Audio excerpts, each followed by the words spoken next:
Mais voici qu'ils ont de nombreux alliés, habiles à lancer la pique, et ils s'opposent victorieusement à mon désir de renverser la citadelle opulente de Troie. 9 années du grand Zeus se sont écoulées déjà, et les bois des nefs sont pourris, les liens rompus. Et nos femmes et nos petits-enfants restent en nous attendant dans nos demeures, et la tâche est inachevée pour laquelle nous sommes venus.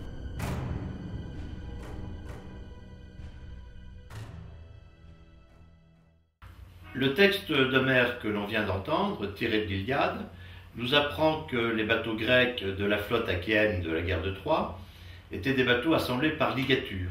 C'est ce que l'on appelle des bateaux cousus. Ce sont les fameux liens dont parle le texte d'Homère.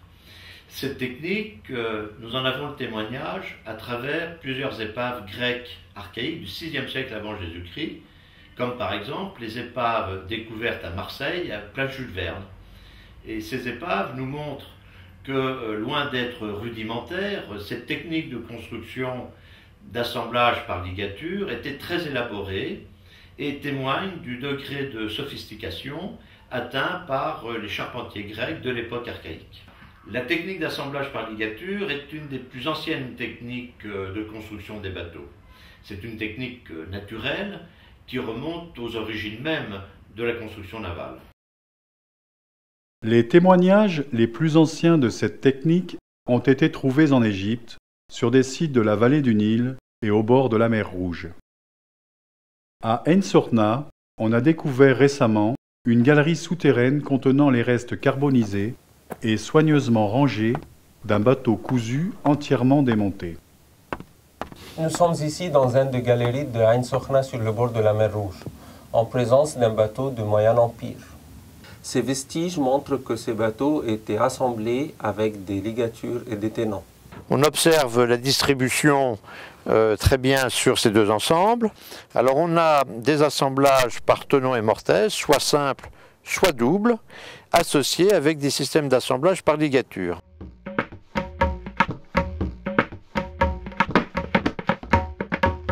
Les plus anciens bateaux cousus connus au monde remontent à l'ancien empire de l'Égypte pharaonique. Ils ont été trouvés à Abydos et qui datent de 3000 avant Jésus-Christ. Mais les plus grands bateaux cousus connus en Égypte sont les bateaux de Khéops trouvés sur le plateau des pyramides.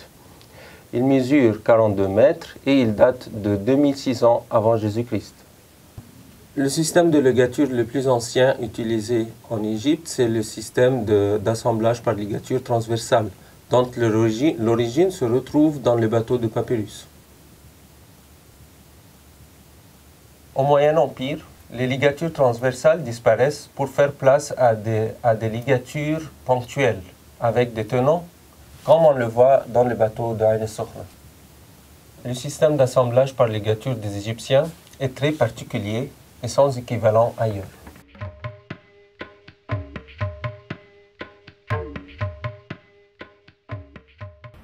Cette technique peut aussi revêtir des formes extrêmement diversifiées. La ligature peut être faite dans le sens longitudinal, comme elle peut être faite dans le sens transversal. Et les ligatures peuvent passer d'un point à un autre simplement selon la technique du surjet, ou on peut faire des tours de serrage avec ensuite plusieurs allers-retours selon le schéma du point de croix. Cette technique primitive est une des techniques les plus largement répandues dans le monde.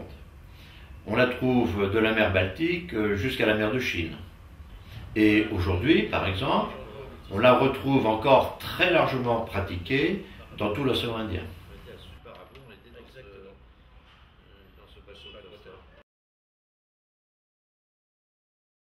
Une équipe du Centre d'études Alexandrine en Égypte va donc se rendre en Inde, avec pour objectif d'en savoir plus sur cette technique d'assemblage. Les recherches se feront dans le sud du pays, dans l'état du Kerala, où les bateaux cousus sont encore nombreux et actifs. Depuis 5 ans maintenant, le Centre d'études Alexandrine, notre équipe du CNRS qui est basée de façon permanente à Alexandrie, a entrepris une enquête sur les artisanats traditionnels en Afrique subsaharienne et aussi en Inde, de façon à pouvoir éclairer les traces de ces artisanats que nous trouvons dans nos fouilles à Alexandrie même. C'est ainsi que nous sommes partis à la recherche des ateliers de verre premier, mais aussi de ses transformations, et également de métallurgie. Et nous avons élargi récemment notre enquête aux bateaux traditionnels, et notamment aux bateaux cousus dans le sud-ouest de l'Inde, dans le Kerala.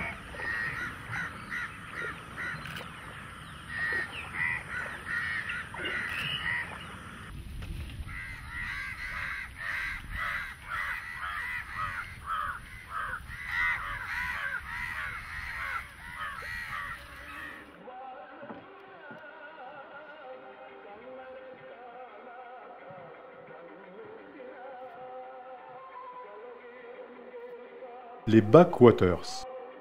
Un réseau intérieur de lagunes et de lacs d'eau saumâtre reliés par des canaux creusés par l'homme. Il s'étend sur 200 km de long et 30 km de large en arrière de la côte de Malabar, dans l'état du Kerala. Ce réseau, alimenté par une quarantaine de fleuves côtiers, constitue une voie de communication privilégiée le long d'une côte inhospitalière envahie par la forêt tropicale. Il est largement utilisé par l'économie locale pour le transport des marchandises et, aujourd'hui, comme attraction touristique.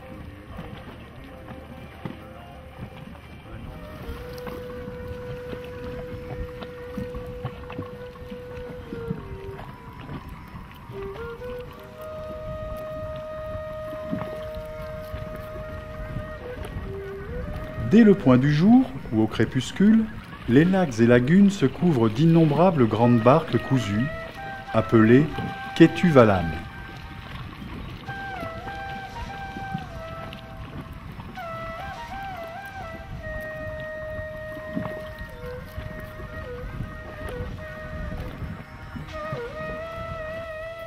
Elles viennent prendre position au milieu du lac en s'amarrant aux perches de propulsion plantées verticalement.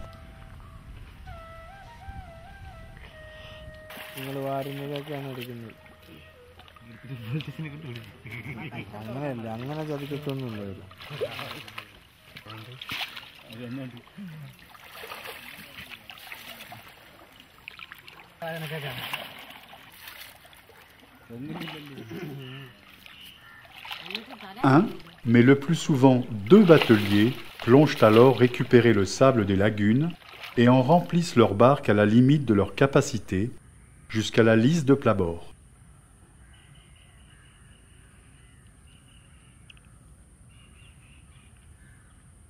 Une barque d'une douzaine de mètres porte ainsi près de 5 tonnes de sable.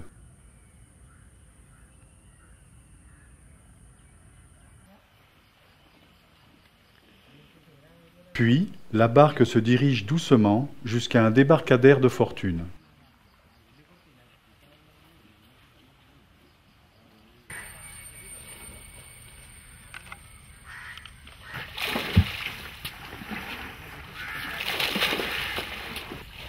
Le sable est pelleté, lavé et tamisé dans l'eau avant d'être récupéré dans des couffins.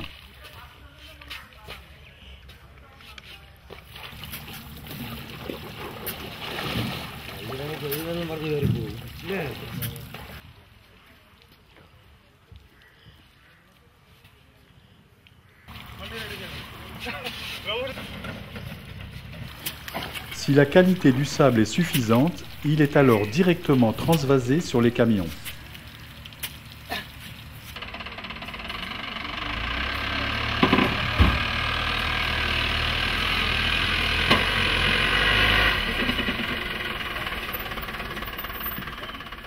Une véritable noria de barques et de camions se succèdent ainsi toute la journée.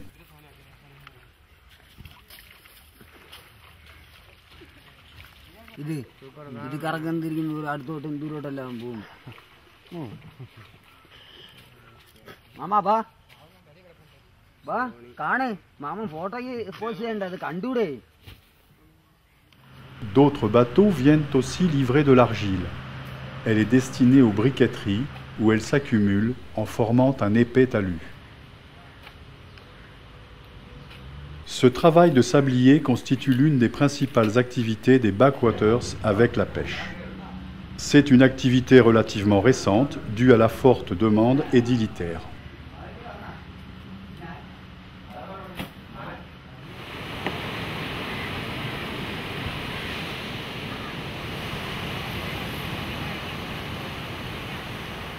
La côte de Malabar au nord du Kerala.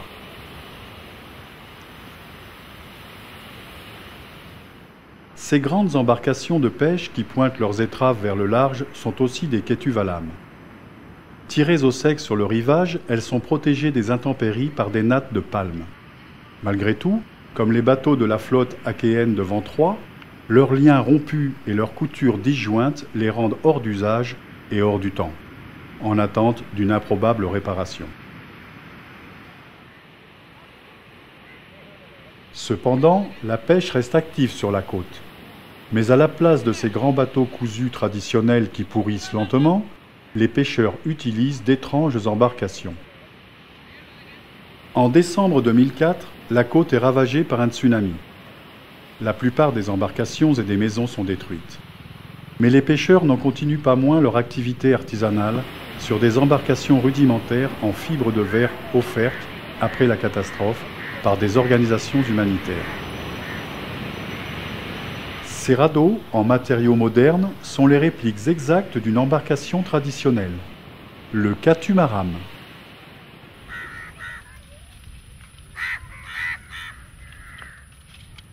On voit souvent sur le rivage des troncs alignés. Ce sont les éléments de cette embarcation primitive. Catamaran signifie en langue malayalam « bateau lié ». C'est l'origine du mot moderne « catamaran ». Quelques-unes de ces embarcations en bois sont encore utilisées sur cette côte.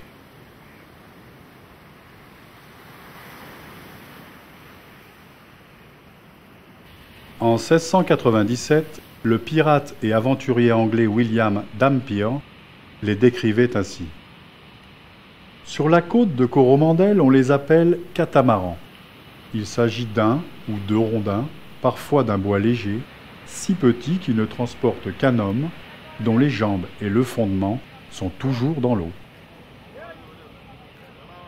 Mais le catamaran traditionnel, ce simple assemblage de trois troncs grossièrement équarris et ligaturés ensemble, est en train de disparaître. Il cède de plus en plus la place à son imitation. Curieux exemple de modernisation d'une embarcation primitive, si parfaitement bien adaptée à son environnement qu'on ne peut que l'imiter.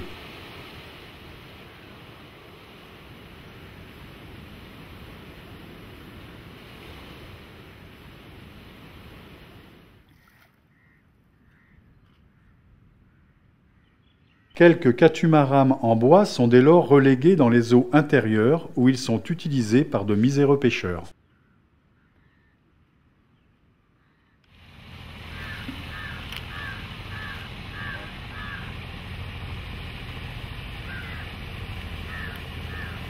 Alépay, surnommée la Petite Venise indienne. C'est le point de départ des croisières dans le labyrinthe des canaux des backwaters. Plus de 400 barges, les houseboats, en sillonnent les eaux. Alépay est le cœur du tourisme fluvio-lacustre de la région.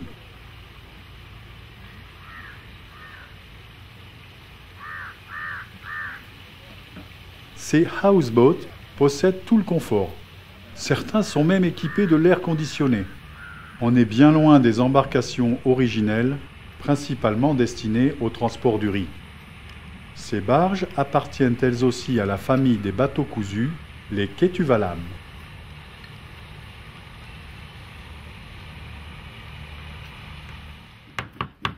Les modifications, comme les réparations usuelles, sont effectuées sur place. À l'origine, ces bateaux, d'une vingtaine de mètres de longueur, étaient assemblés par ligature. Aujourd'hui, seuls quelques artisans pratiquent encore cette technique d'assemblage à ALP pour réparer de vieilles embarcations traditionnelles. Mais cette tradition se perd chaque jour un peu plus au profit de techniques modernes, par clouage et rivetage qui permettent d'allonger les navires jusqu'à une trentaine de mètres, au risque d'en perdre totalement le savoir-faire et la mémoire d'ici quelques années.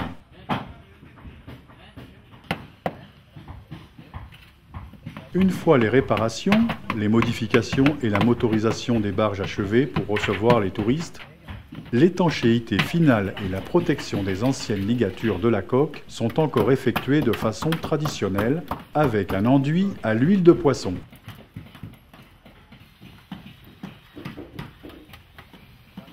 Dans les bock motors, on trouve aussi d'autres types d'embarcations. Par exemple, on a des petites pirogues monoxyles qui servent de barque de pêche, mais pour un ou deux pêcheurs et leur filet, guère plus. Et ces petites pirogues sont simplement propulsées à la pagaie. Ces pirogues monoxyles sont appelées Kurevalam et elles mesurent 4 à 6 mètres de longueur environ. Elles sont taillées dans un simple tronc de manguier, mais les réparations se font toujours par ligature, avec des pièces rapportées ligaturées. Mais il arrive que ces réparations soient tellement nombreuses qu'à la fin, le monoxyde d'origine soit à peine discernable, n'est plus que résiduel, et on pourrait facilement les confondre avec des bateaux cousus d'origine, alors que ce n'est pas le cas. On retrouve aussi dans les backwatters des grandes barques qui appartiennent à la famille des Ketuvalam. Ces barques atteignent généralement 8 à 12 mètres de longueur, mais les plus grandes peuvent atteindre 18 à 20 mètres, ce qui est considérable. Et ce sont ces barques qu'utilisent les sabliers. Ce sont des bateaux qui se caractérisent par leurs formes élégantes et leurs extrémités symétriques qui se relèvent également.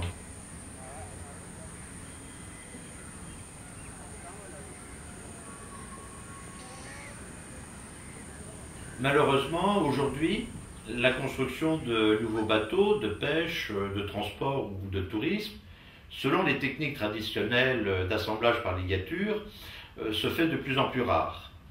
Néanmoins, pour répondre à la demande importante en barque de pêche, en bateau pour la récupération du sable ou en bateau de tourisme, les chantiers se limitent de plus en plus à réparer les anciennes embarcations.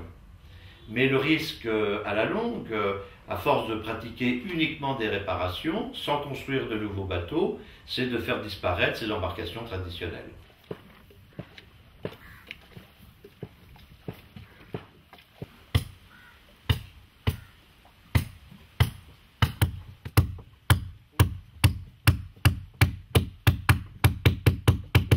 Blottis près des villages et toujours situés au bord du rivage, les chantiers n'ont besoin que de la surface suffisante, plus ou moins plane, pour tirer les barques au sec et tourner autour.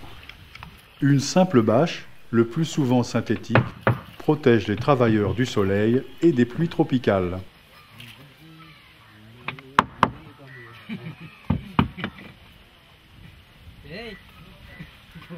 Les outils sont traditionnels.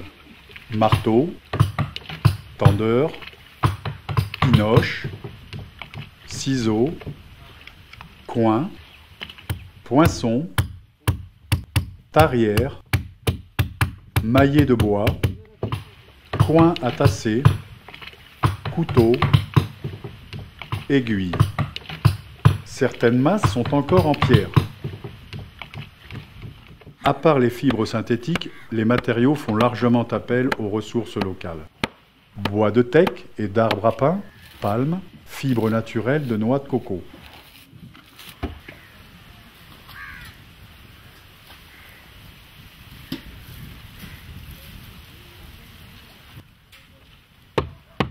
Les réparations les plus importantes concernent le remplacement de certains bordages.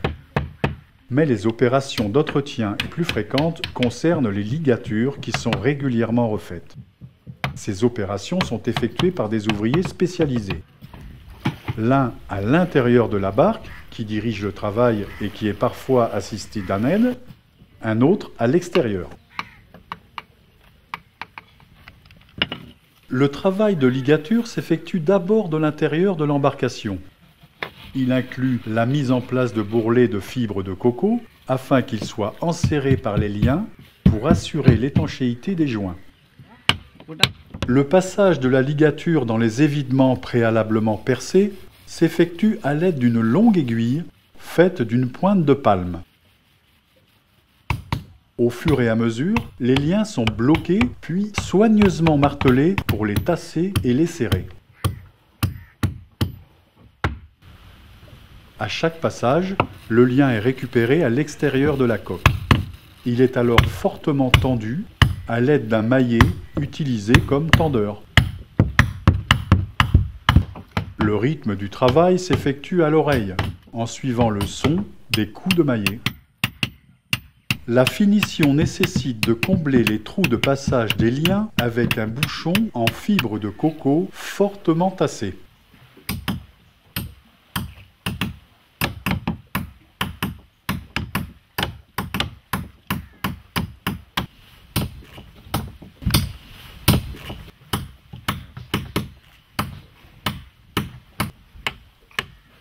Les réparations impliquent souvent le remplacement des membrures. Celles-ci sont à leur tour ajustées et entaillées pour permettre le passage des ligatures du bordé. Puis, elles sont percées pour être ensuite liées au bordé selon le même principe.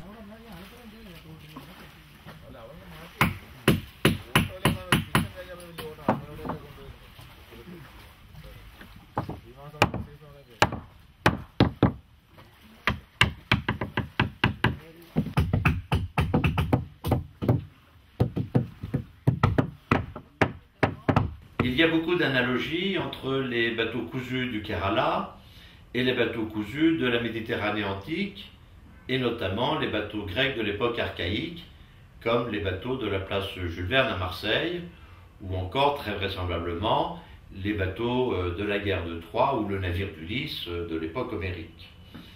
Le principe est exactement le même, et la technique est très semblable, même s'il y a des petites différences, et si aujourd'hui, elle paraît un petit peu moins sophistiquée. Cette approche ethnographique est intéressante parce qu'elle nous permet de bien comprendre toute la chaîne opératoire de la construction des bateaux cousus, depuis en somme l'arbre jusqu'au lancement du navire.